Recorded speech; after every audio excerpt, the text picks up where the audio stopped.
Welcome to Rosie the Reviewer. We're your hosts. I'm Sam. And I'm Marcia.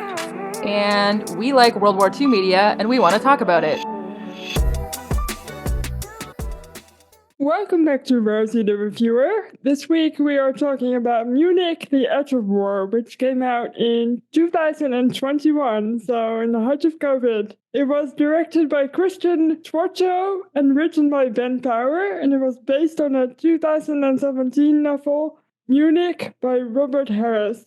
It is a fictional story of two diplomats during the Munich Conference of 1938, so right before the Second World War. What did you think of this movie? I liked it. I read the book first. I thought the book was really good. And the movie's a pretty good adaptation of the book. For a movie that's basically about men in offices, and whether it's in Germany, there's not a lot of, for a war movie, there's no combat and that kind of stuff. So it would probably be easy to think that this is boring, but no, I really enjoyed it. And the two main characters are fictional, or they are like super loosely based on like people who probably existed, but all of the secondary characters are real. So we get Neville Chamberlain, we get Horace Wilson, we get Adolf Hitler, obviously. And so that piece I thought was probably, as a writer, a difficult thing to tackle, but I thought they did it pretty well. And yeah, I really enjoyed my watching experience. How about you? I did too. I was really looking forward to watching this movie because the trailer looked so good. And sometimes that can be deceiving, like a trailer can be really exciting and then you watch the movie and it disappoints. But it did not disappoint. I really enjoyed it. I thought the acting was fantastic. The actor who plays Hitler is absolutely terrifying. He's so scary. I know, he's like the scariest man you've ever seen. But also, I enjoyed learning a little bit more about the lead up to the war, because we obviously talk a lot about the war, but we haven't talked so much about what brought on the war. I have to be honest, I didn't really know much about it, so it's quite nice to watch this movie and then kind of do a deep dive in what actually happened and all that sort of stuff. So yeah, really enjoyed it. So for people not super familiar, Hitler came to power in 1933, and then after that, Germany sort of started on this escalating series of essentially generating more, they called it living space for Germans, Lebensraum. So they were like trying to take over all these countries. So they started, they annexed Austria, just a little casual annexation of Austria, your closest neighbor. They're kind of German, so why not? And then the dominoes start to fall, right? And so they decide that they want the German piece of Czechoslovakia, and then they decide they want the rest of Czechoslovakia, and then they decide they want Poland. And then it's sort of like, so we're right in the middle of all these dominoes falling. So it's like a really, even though you know how it ends, and the fact that obviously this conference doesn't result in quote unquote peace in our time, as Chamberlain would say, it's still a really tense movie. You're waiting with anticipation to find out what's going to happen the whole time. Does it remind you of anything? Say Trump and Canada and Putin and like that sort of thing? Yeah, it feels timely. Yep, it does. It made me kind of hyper aware of how gradual these things happen. Yeah, and it's really, we of course have the benefit of hindsight, and we know that the only way to stop Hitler was the way that they stopped Hitler. But at the time, they're 20 years out from the worst war in history. Almost 1 million young men died, British young men died in the First World War. And so we're getting this perspective of the people who didn't yet know how things were going to go and were at all costs trying to keep the peace. And it's also this is true of the book as well. It's like a very sympathetic portrait of Chamberlain, which I don't think we get very much. So it's like a super interesting perspective from that point of view. Yeah, I added a point for us to discuss that later on after we've done the plot. Perfect. It'll be interesting. Yeah, I just really, really, really enjoyed this movie. Yeah, it's a good one. Yeah. So let's get into the plot.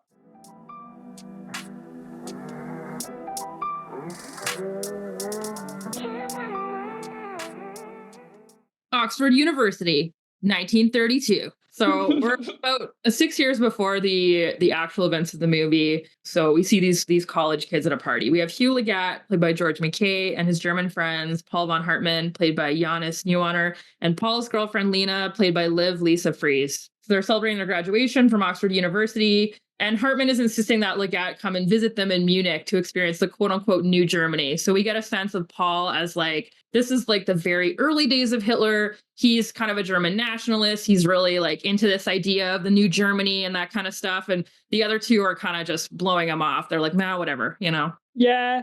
Yeah, I like this opening. I liked seeing Oxford at that time. It's a fun little graduation party. Mine never looked like that, so I'm a bit jealous for sure.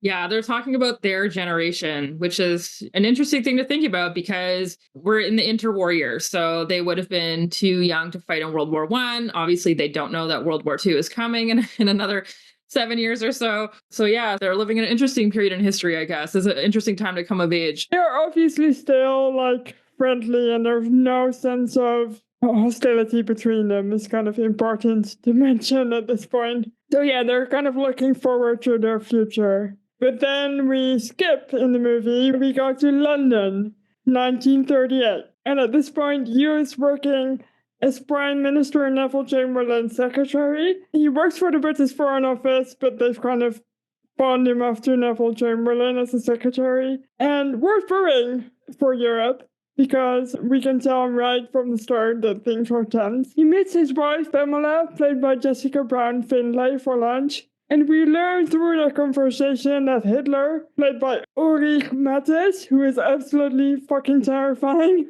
is demanding that Germany gets the Sudetenland, as we already discussed. And he threatens to invade them, thus threatening war, because if he invades, then England and France will have to defend Czechoslovakia. And they have a bit of a disagreement at lunch. But the lunch is cut short when you go back to Downing Street. And funnily enough, Ulrich Mattes, this actor is a German actor, and he's a little bit typecast in Germany in international movies because he plays another scary Nazi, Josef Goebbels, in 2004's Downfall, or Der Untergang. And he's also one of the German actors who regularly dubs Kenneth Branagh, and I thought this was funny. It is. You're right. He is absolutely terrifying as Hitler. He doesn't look like him, but he has the vibe. He does, and they give him, I think, blue contacts that look like he's kind of not quite looking at you somehow, so it's super scary. Yeah. If you want to be deeply unsettled, watch his performance in this movie. For sure. We touched on this briefly in our Anthropoid episode, but the Sudeten was an ethnically German part of Czechoslovakia. So after World War I, when they split up the Austro-Hungarian Empire and made all these little countries, they ended up making Czechoslovakia, which included a lot of people of various different German ethnicities. It was kind of just like a made-up country. And so there was like a chunk of it that was ethnically German, and they had a Nazi party there that basically got everyone riled up and had them be like, yeah, we want to rejoin Germany. We want to rejoin Germany. And so this became sort of the premise, if you will, for Hitler legitimizing what he was going to do, being like, well, we're actually trying to rescue these ethnic Germans from the terrible Czechoslovaks, and they're doing terrible things to them. And we need to go in there and stop these terrible things from happening, which is all, it's propaganda and bullshit. But that was kind of the premise of him doing that. There's a documentary series called The History of the World, I think. And this also includes, like, I'll put it on the website. It also includes the start of the war and the rise of Hitler. And he kind of just portrays himself as this big savior. So they come marching through the streets as though they're like liberators. And it's just gross.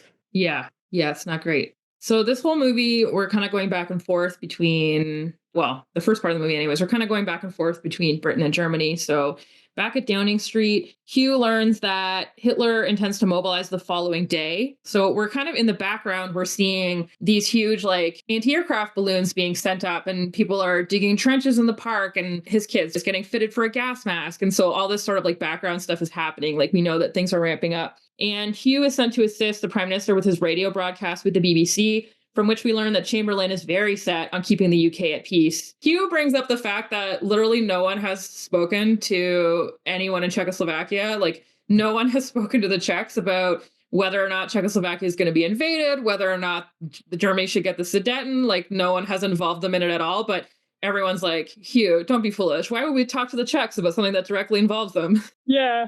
I thought it was good that they kind of did question this because it's weird, isn't it, when like world leaders talk about a piece of country that doesn't belong to them without inviting people from said country to be at the table. I believe you told me that the Czechs were invited to these Munich conferences, but they weren't actually invited to the table. Yeah, in the book, there's 2 delegates from Czechoslovakia, but the Gestapo basically locked them in their hotel room and they don't allow them to attend the conference. And it's true in real life that while they were deciding on how they were going to carve up Czechoslovakia, there wasn't actually anyone from Czechoslovakia in the room. It's such entitlement by world leaders. I guess that's why wars begin.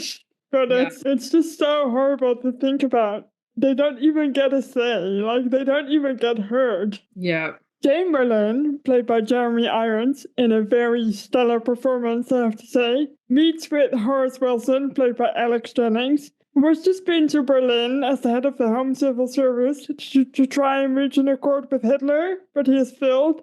And he says something like Chamberlain asks him, how did he respond? And Wilson just says, he smiled at me. Yeah, it's definitely, man, it's tough to watch, in hindsight, because we know it's going to happen. But obviously, this is September of 1938. Britain is not going to go to war for another year. So they're still living in this sort of moment where it's like the deep breath before the plunge. It still feels like it might not be inevitable, I thought it was kind of interesting that the way they talk about Hitler in this is still pretty like airy and relaxed. Even though you can feel that they are very aware that Hitler is not a man to be trifled with. You can tell that they know, but they still talk about him like he's some bully in class or something. Yeah.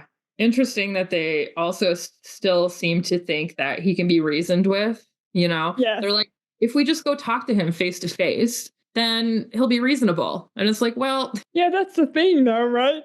The things he did that we now obviously know all about, they are so inhuman that they're hard to imagine that they are going to be real. Yeah. In Berlin, Paul is working as a translator in the German Ministry of Foreign Affairs. On his way to the British Embassy to deliver Hitler's response to Chamberlain's BBC broadcast that we just saw, Paul meets his childhood friend Franz Sauer, played by August Diehl, who's an SS officer. And they sort of get into this a little bit in the movie, but in the book, it's quite a bit more pronounced, where Sauer is convinced that Paul is a mole working for the Allies, and he is on his ass. Everywhere Paul turns around, there's Sauer trying to catch him in the act. Yeah, they do kind of try and imply that in the movie, and we'll get to it in a moment when they get on a train together. I thought this performance by Sauer, or by August Diehl, I mean, is very good. He's very unnerving. And their first meeting is still friendly and fun, and they must have been like good friends growing up, or I don't know, but this guy is a very serious SS officer. I didn't even realize he was SS until I watched it a second time. But he does say, but they named the SS for the actual name that the SS stands for, so I kind of missed it the first time.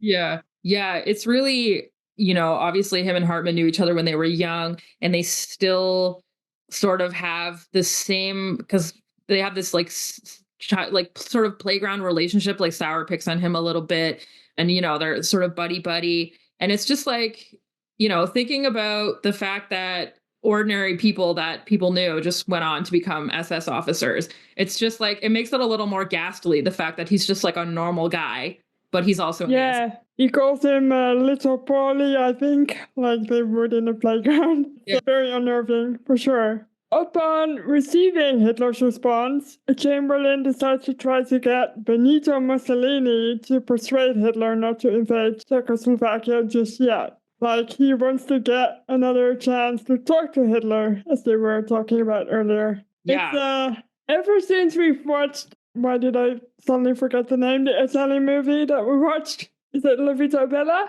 Yeah. I think so. Just the name Benito Mussolini makes me laugh. Yeah. And I mean, this did happen in real life. They thought there was an outside chance that Mussolini could maybe convince Hitler not to go to war. Yeah.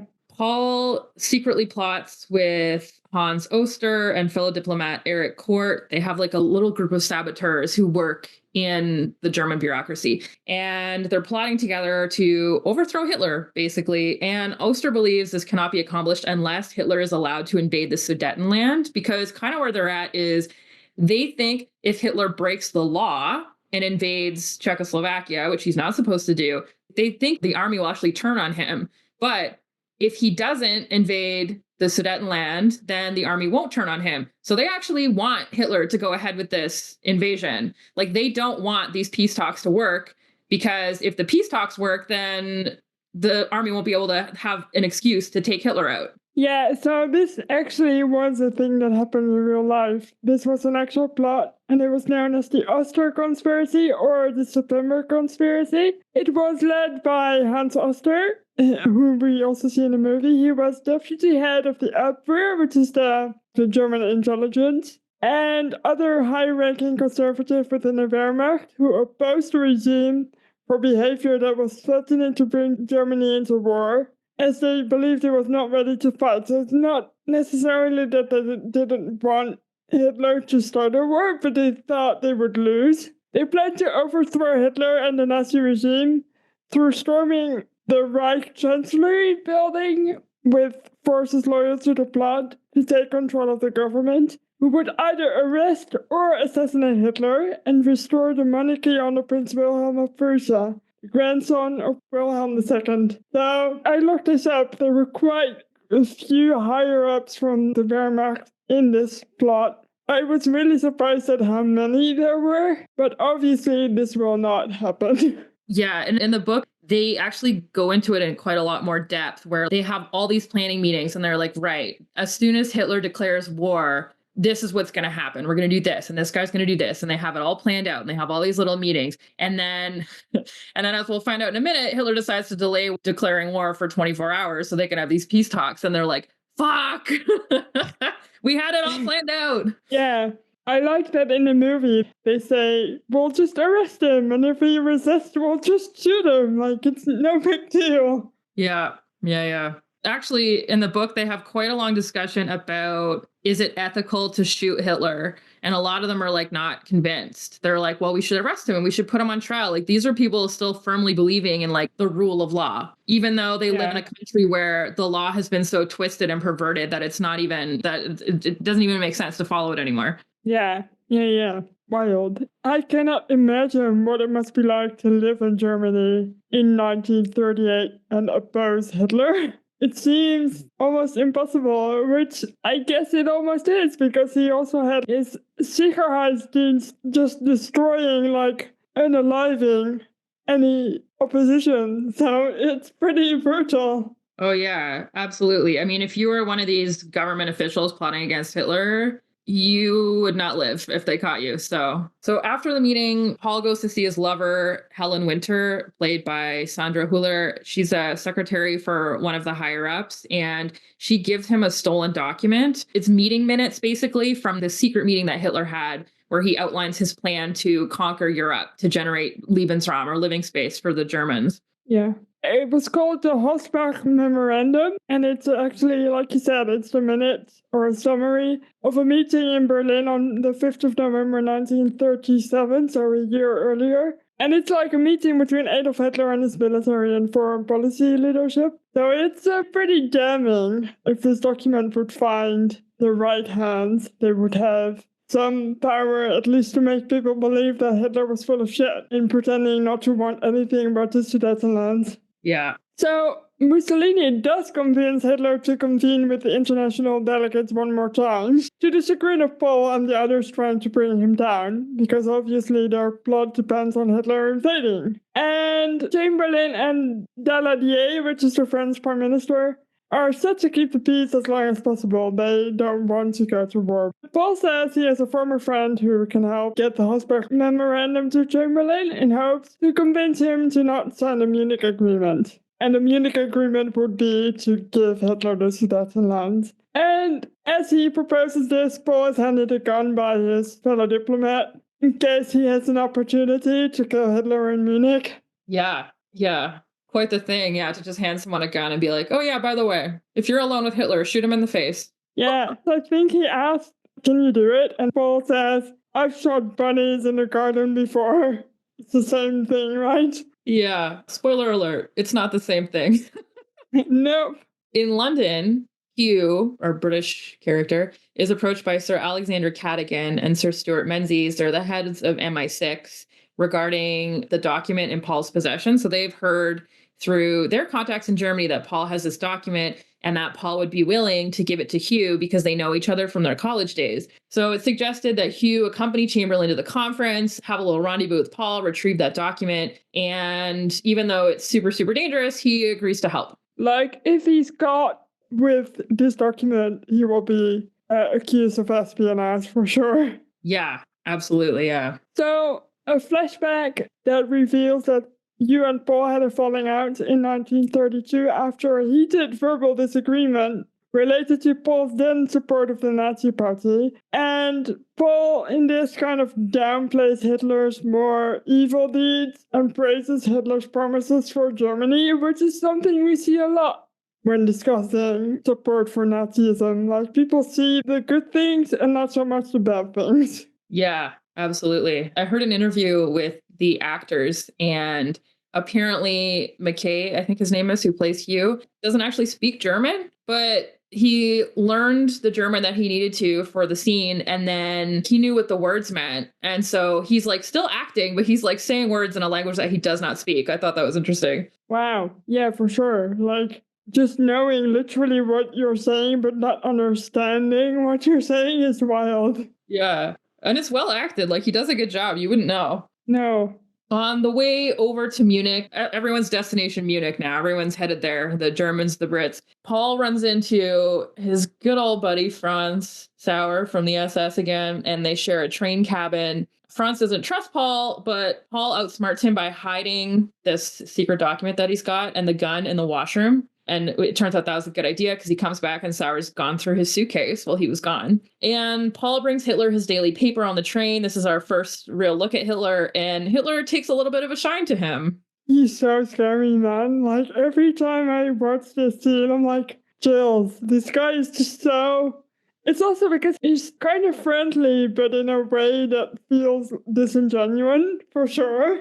Yeah, you just look at him and there's just, something's lurking in there, something not good. And they also have Paulie has to lend him his watch, and they have this whole stick about Hitler being a thief and him saying, I'm not a thief. They have a little spiel there, and it's pretty unnerving. Yeah, it's so wild too, because Paul is, as you would with Hitler, just nodding and smiling a lot of the time. But the vibes are like, when you're trying to get in good with a boss at work, like that's what the vibe is. It's so strange because like we know this is like Adolf Hitler, committer of genocides. And Paul's just there like, yeah. So how can I get in good with this guy? I mean, we also know, of course, that Paul is plotting against him, but like the vibes are very much like, yeah, this is an office job. I don't like my boss. He kind of sucks. I know. And I must say the actor who plays Paul is pretty amazing. I'm pretty impressed. Yeah. He does a good job of working that line between the tension that he would feel versus the relaxedness that he would have to have like externally toward Hitler. It's just very well acted, I want to say. Yeah, for sure. So everybody arrives in Munich, and after some confusion because Yu isn't there right away, Paul and Yu do reunite, and Paul kind of motions for him to follow him, and they have a little tense scene where they're following each other around towards somewhere safe because Franz, our big body SS guy, is kind of still following them a little bit, so they walk like a couple streets further down the block. They reunite, and Yu agrees to take the document, but then he can't really get it to Chamberlain. They have a weird conversation at like the bar, and Franz is actually in the same bar watching them. So it's like super tense. But Franz can't seem to really catch them in the act of doing something they shouldn't be doing. So it's quite tense. Yeah. Yeah. In the book, they get there and everyone's like, okay, Hugh, you're going to stay at the hotel and like get the rooms organized for everyone. And he's like, I got to go to this fucking conference to get this document. Like, how am I going to orchestrate this? And like, he basically is like trying to come up with all these ways that he's gonna like get out of the hotel and whatever. Yeah, they do a little bit of that in the movie, and that's good that you mentioned that because I forgot to put it in the notes. But this is where we meet a couple of typists, and we meet a character that we will see again later. And I've mentioned her, so we'll get to her. But it's important to meet this typist. So this is where this happens, and you eventually does get away, and he gets to meet Polly. With the signing of the agreement imminent, so basically all the leaders are in a room and they're hashing it out. So it's not a matter of if, but when. Paul insists to Hugh that they immediately present the argument to Chamberlain. He's like, look, we got to show him this document. He has to know before he signs the agreement that like, this is not going to be the end. Like, this is not going to accomplish anything. There's not going to be a lasting peace. They do manage to meet with Chamberlain. And by manage, I mean, Hugh basically like throws his career away to be like, hey, can you meet with this German diplomat? And Chamberlain is pissed. He's like, it can't happen. Like, this is a bad look. It looks like we're meeting with spies. Like, it's not good. And Chamberlain basically like doesn't even really look at the document. He doesn't want to talk about it. And so he doesn't take any action and they sign the Munich Agreement. Yeah, and you were like, shit, but that's also hindsight, because you really know that it's only a matter of time before Hitler's going to do something else. But at the time, it did bite him a year, so... I guess. Yeah, it also bought the Germans a year, so... Yeah, this is fictional. There's no evidence that Chamberlain saw this document prior to the war, but him seeing the document and choosing not to take action, I almost feel like really adds to this theme of like, the whole time it was inevitable, but it didn't feel inevitable to the people who are in it, you know? So that night, Paul takes you to a local nursing home, and we find out that Lena, who's in the nursing home, was arrested at an anti-Nazi rally and sent to a concentration camp in 1935. And she can't talk. She's pretty like permanently damaged and disabled. She can't talk. And they've carved the Star of David into her back, and she was thrown out of a window after she was found out to be Jewish. So she's paralyzed and she can't speak. And this is a really sad scene. And Paul kind of explains to you that this is what made him see that he was wrong. So in the movie, they make it seem like that was kind of the final straw that made him turn on Hitler. At the end of the night, they leave and they sit in the car and they say goodbye. And Paul reveals to you that he wants to assassinate Hitler, that he's gonna do it. And you is like, no, you can't, because that'll mean you will die. They will kill you for it. And he's very like sad, and I hate the scene quite a lot. But Yu says he will bring the document to London and get the right people to see it. But man, that scene is tough to watch. It is. And in the book, it's something like, you know, they have their conversation and it ends, and then it says something like, Hugh knew that he would never see him again. It's just like, yeah, and I feel like they did a good job of portraying that in the movie, because it feels like a forever goodbye that they give each other. It just makes me sad. In the book, the Lena thing does happen, but you don't really get a huge sense of her character. Like, you know that there's a scene early on, like kind of right around the time Hitler came to power, where they go to see Hitler's apartment, and she's outside Hitler's apartment, and she yells at him that he's a niece fucker, because there's this like rumor, I guess, that like Hitler slept with his niece. And but I feel like in the movie, we actually like we got some dialogue from her, and we got like a bit more depth and stuff. So I did like that change. Yeah, and we get to see that, like you, she had a falling out with Paul at the same time, because she also was not pro-Nazi. So you get a little bit more context of their relationships, like their little threesome that they are together, and how that bends and then breaks. And then, of course, you and Polly kind of reacquaint themselves. But they don't really get to be friends anymore, because obviously they have this big mission. Yeah. Well, Chamberlain decides, he's like, look, we got this Munich Agreement, but I'm also going to make Hitler sign this piece of paper. And he kind of does something a little bit smart. So he gets bits and pieces of shit that Hitler has said publicly, that he said in speeches and, you know, to journalists. And he creates this piece of paper that's completely based around shit Hitler has actually said about not wanting to go to war and wanting to maintain the peace and this and that. And he makes Hitler sign it. So he's like, well, now we have a piece of paper of Hitler's own words that he signed. And now if he fucks around, this might help us get the Americans into the war. We'll have this piece of paper that shows that he's not going to stand by his word. And Hitler signs the piece of paper, but you can tell that he just thinks this is like some dumb, trivial bullshit. And like, he's not actually going to stand by his word.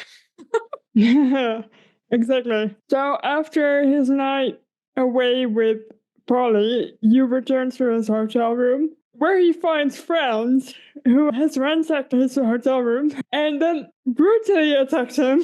And Hugh then discovers that the document is gone, and he's like in a full-blown panic. Of course he would be, because that's his only leverage that he has left to try and convince anyone to do anything. So it's pretty scary, and I think he's afraid that Polly will get in trouble, which is fair. For sure. And in the book, Winters, who is Paul's girlfriend, gets arrested by the Gestapo because they're like, how else would the Allies have gotten this document? Yeah, I'm kind of surprised that they didn't do that in the movie, because they talk about it when she hands him the document in the beginning. He's like, you're risking your life doing this. And she's like, yes, but it's the only right thing to do. So I'm surprised that they didn't have that in the movie, that she got arrested. Hugh joins Chamberlain. They're going to Hitler's apartment. They're going to try to get him to sign this statement. Hitler signs it, of course. Chamberlain makes a little passive-aggressive quip at him that suggests he knows exactly who Hitler is. And Hugh manages to get a message to Paul there, basically being like, look, the SS have the document. You need to be careful. And then Paul sees Franz and tells him, I bet you're looking for me. And then he says, no, not actually. So you can tell that Franz kind of knows that he's up to something, but he's got no proof. While they're at Hitler's apartment still, Paul gets to bring Hitler his foreign news again, as he did before on the train. And he's alone with him, and he has his gun hidden behind the documents or like a folder or something. And you can see him hesitate because he is alone with Hitler, and he would have had like a proper chance to shoot him. It would have meant also the end of his life, because the SS are right outside the door, but he can't bring himself to do it. Yeah. And I mean, he's not going to do it, because we know how history turns out, but it's still a really tense scene. Yep. Yeah. So as Hugh enters the car bound for the airport, they're heading home from Munich. The typist, who we met earlier, that Mart had referenced, whose name is Joan Minges, played by Anjali Mohindra, reveals that she is the niece of Sir Stuart Minges, and she's actually been assigned to help him, so she's a spy. And she took the document to prevent Franz Sauer from finding it, or prevent the SS from finding it. And Chamberlain returns to Britain. He gets off the plane. He gives this famous Peace for Our Time speech. Hugh returns home to his wife and son, revealing that he plans to leave the diplomatic service and join the RAF. And she's like, well, but we have peace now. Like, you guys just announced you had this big peace agreement. And he's like, oh, that's not going to last. We already know. He knows. And I did like the inclusion of this daughter of the head of MI6, just our deputy head, I think he was, just kind of saving the day and getting some speech and lines, and that was good. So it's such a kind of sad ending in a way, because of course it is. But at least Hugh gets to go home and sort of make peace with his wife, because they have a very tense marriage. And we see Paul with Winter, who's not been arrested, as he asks him, will you continue opposing Hitler? And he says, I've got to. And he just knows he will get hanged for it. There's a passage in the book that says they would hang him one day on the 20th of August, 1944, to be exact, in Plotensee Prison at the end of a length of piano wire. He could sense his destiny, even if he could not be exact about it. But there was a life to be lived before then, and a battle to fight, and a cause that was worth dying for. Wow, that's good.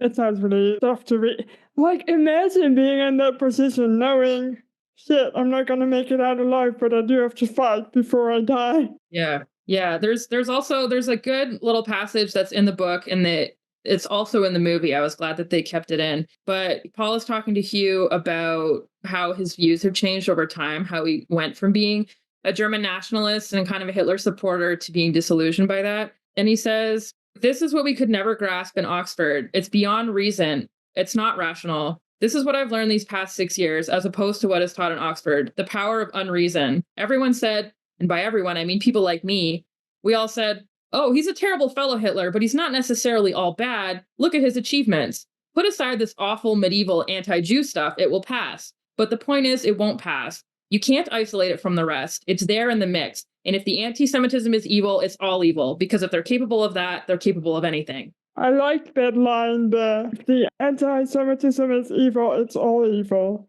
I think that's really striking because it's true. Like, if someone does something that's so horrible and feels something that's so horrible, then everything else is going to be informed by that. Even if they're good things, they are done for the wrong reasons. Absolutely. It's rotten to the core, if it has that in it. Yes. We close out the movie flashing back to happier times, their graduation party at Oxford back in 1932. And there are end cards that read, "The peace between Britain and Germany lasted just a year. Under heavy criticism, Neville Chamberlain resigned as prime minister and died a few months later.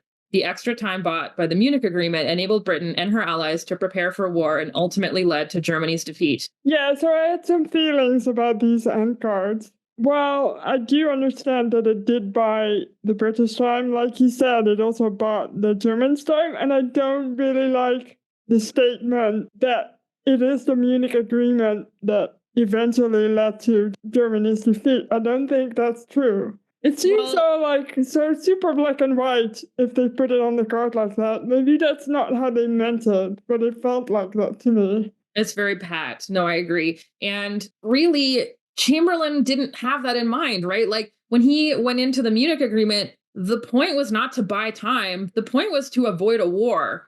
Like he genuinely wanted there to be peace. Like we were saying earlier, Britain had just come out of a war 20 years earlier where almost 1 million men died. And they didn't want to, there was broad support for staying out of the war. And that was the point. So there was no, like Chamberlain didn't go into this being like, all right, we just need to buy some time. They were rearming, like the Brits were, of course, like if you're smart, you will do that. And they were doing it. But like the point was not to buy time. No. So I did really like this movie, but I thought the ending, only that last line kind of rubbed me the wrong way. I was like, did you really have to put it that black and white?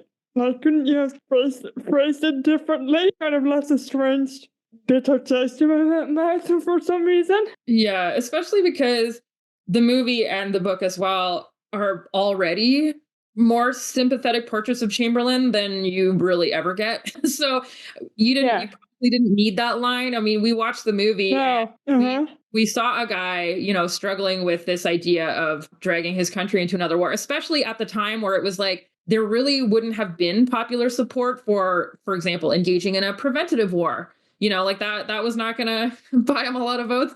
And so it's like we just watched a movie where you kind of understand his motives, even if you don't agree with them. And then they just threw this line at the end being like, actually, he was smart the whole time. And, when it's like, well, it's a bit more nuanced than that, right?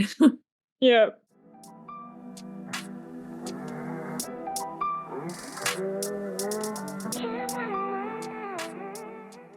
Guess that's the end of the movie, and I did write some notes for this one. They are very scattered. Some of them are about the movie, and then there's a couple things about the book, and so it's all over the place. But I did want to start with something we kind of were already discussing, but the movie and the book kind of give us a more sympathetic Chamberlain. And of course, we know him as the great appeaser, and that's not necessarily meant as a compliment. But I do wonder if that's purely a result of hindsight, because obviously we know what Hitler did and how awful it was, and that appeasing in the end didn't do fuck all, really. But is it fair to judge him so harshly at that time?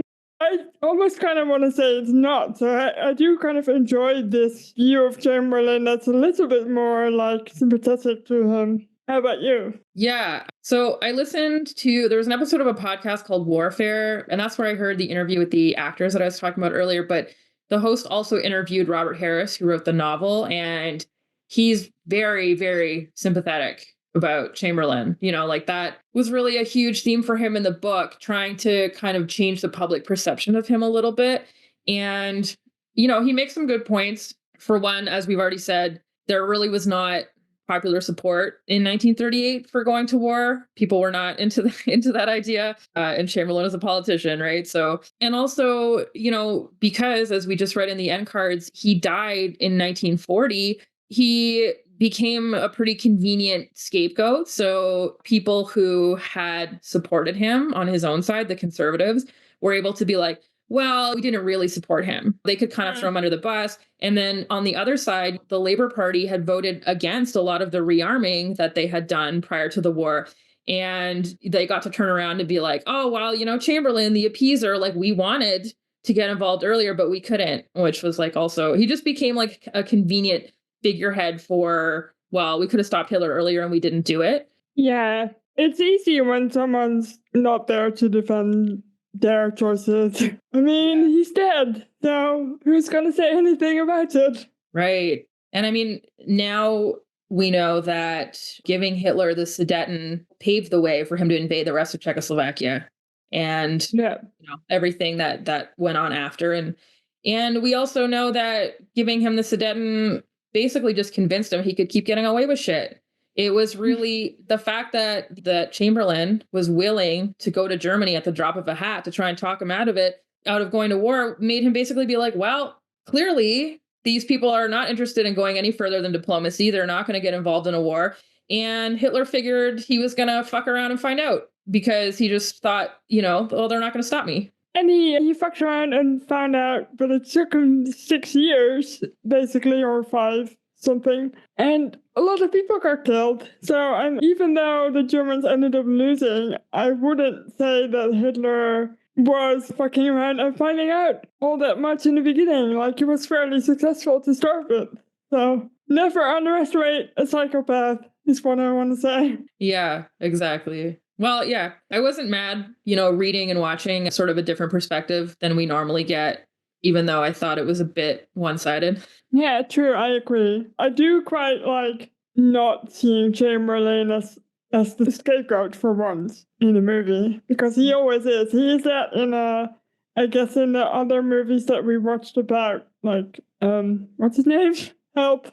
The Churchill. successor? Churchill, thank God. And Chamberlain is always kind of the weak man, and I feel like this movie tried to portray him as less of a weak man. Yeah, I definitely think it reads some things in his behavior that weren't necessarily there, or his beliefs. Like, he definitely in the movie gives the vibe that he gets who Hitler is as a person, but like, I'm not really sure that he had, that quite that understanding. Yeah, the insight, yeah. I don't think anyone did at that point. Yeah, so it gives him, the benefit of our hindsight, I think. But also, I think it was a real choice, now that you bring it up, not to include Churchill in this movie or anyone who on the British side who was opposed to what Chamberlain was doing. Fair, that's an interesting one, for sure. They don't exist in this movie. Yeah. They're not even mentioned, I don't think. So, No, interesting. Right. Yeah. And that was kind of all that I had, like, in relation to actual history. But I did find out some other really cool things about the movie.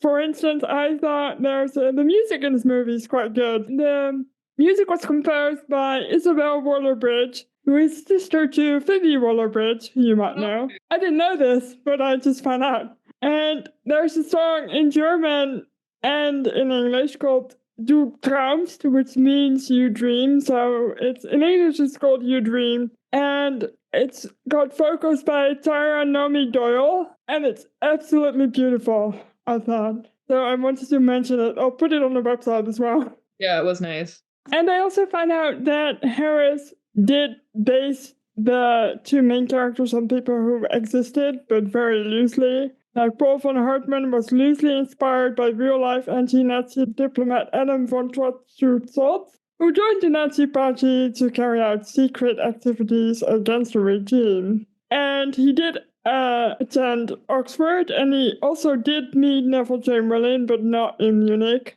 And in real life, they met at Chamberlain's country house in Buckinghamshire in June of 1939, while after Hitler broke the Munich Agreement. And Adam was arrested for the involvement in a different plot to kill Hitler, which is Operation Valkyrie. I'm sure we'll get to it at some point. I'm sure there's a movie about it. He was found guilty and he was hanged on August 26th in 1944. So I hope that's correct. But I thought that was interesting. Harris also based Hugh Leggett on scholar Alfred Leslie Rouse, who was gay and wrote about his intensely platonic attachment to Trott at Oxford, so they had met. And apparently he wrote a couple of poems about this guy. So they vaguely met, but not in the same circumstances at all. Yeah, it's interesting actually because in the book, Hugh's relationship with his wife is different than the way they depict it in the movie. So in the book, she's like openly cheating on him, like they both know it. And every time he comes home, like she's not there because she's off like fucking this dude and she wants him to know. Like she very much like does not have any respect for him or anything. And they don't explicitly say that he's gay, but you get the sense that he like married her for like social reasons and that they don't really have like an intense romantic relationship. So I feel like the guy in the movie, not necessarily the actor, but the way he plays him, he's got zero riz. Like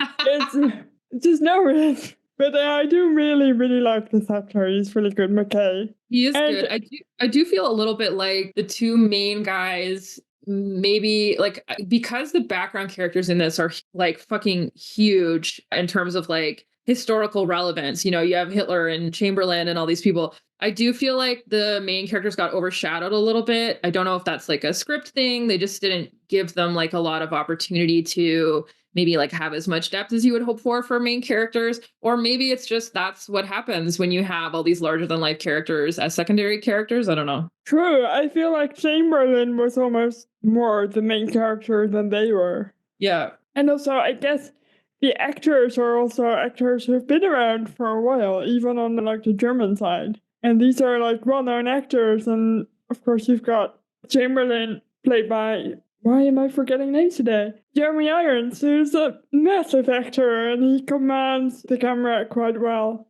So I agree with you, they did feel a little bit flat, almost. I did like that they got like that scene outside of the nursing home, but I would have liked to have seen more of their relationship before, maybe, to make it a bit stronger, but I don't know if that's in the book or not. I don't think you get more of their relationship in the book. Actually, there's a good chunk at the beginning where like we don't know that they know each other. So we're getting their like subplots. And then Hugh gets like a mystery package left outside of his house. And he gets, you know, called in for questioning by the intelligence services. And they're like, do you know where this package could come from? And he's like, no, I have no idea. This is crazy. I don't know why they picked me. The narrator doesn't give you any insight as to why he did get the package. Like, you don't know that he actually does know Paul. And then like a couple chapters later, he's like, all right, fuck, I know that guy. We went to college together.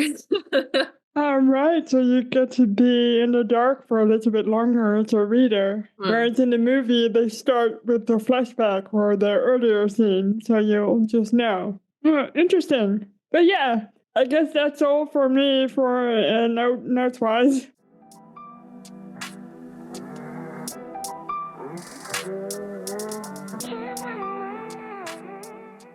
We do need to rate this movie still, and I haven't thought of anything to rate it out of. We should rate it Hitler's spooky eyes out of 10. All right. How many Hitler spooky eyes out of 10 would you rate this movie? I would rate this movie 8 Hitler's spooky eyes out of 10 for, like I said at the beginning, for a movie that's about politics and people talking to each other and that takes place primarily in offices. It's pretty tense. It's pretty gripping. I really liked the book. Definitely would recommend giving that a read. I bought a couple of other books by the same writer. I thought he was really good. It was nice to see, you know, another movie about the German resistance because we watched the Sophie Scholl one recently. So that was cool. And I thought particularly the actors playing Chamberlain and Hitler were very good. Right. I'm inclined to agree with you. I would give this movie an 8.3 Hitler scary eyes out of 10. Because I also just really, really, really enjoyed this movie. And I would definitely also watch it again. It's one of those that I think I could enjoy when I would just want to watch a very tense movie. Yeah, I'm surprised it didn't get much attention in like media or anything. I didn't really know about it until I found it for this podcast. Yeah, good show for sure. I did see a review online where someone called it a dad movie, and it kind of made me laugh. It is kind of a dad movie. Yeah, I can see that. And also, I did read like some of their IMDb reviews, and most people don't like the sympathetic view of Chamberlain at all. I feel like if there's any gripe with this movie, it's that. But I don't really agree. I don't mind it. So I think it's fine. It's one movie amongst how many movies and books and whatever calling Chamberlain a pussy. So Right. I guess that wraps it up for this week. Thank you very much for listening. You can listen to our podcast wherever you get your podcast. You can follow us on Instagram at Rosie the Reviewer Podcast. And if you want, you can send this fabulous episode to a friend. Please do. Or to your mother, because mothers apparently really like this podcast.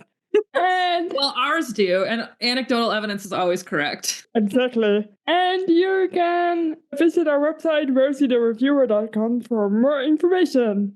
See you next week. Bye.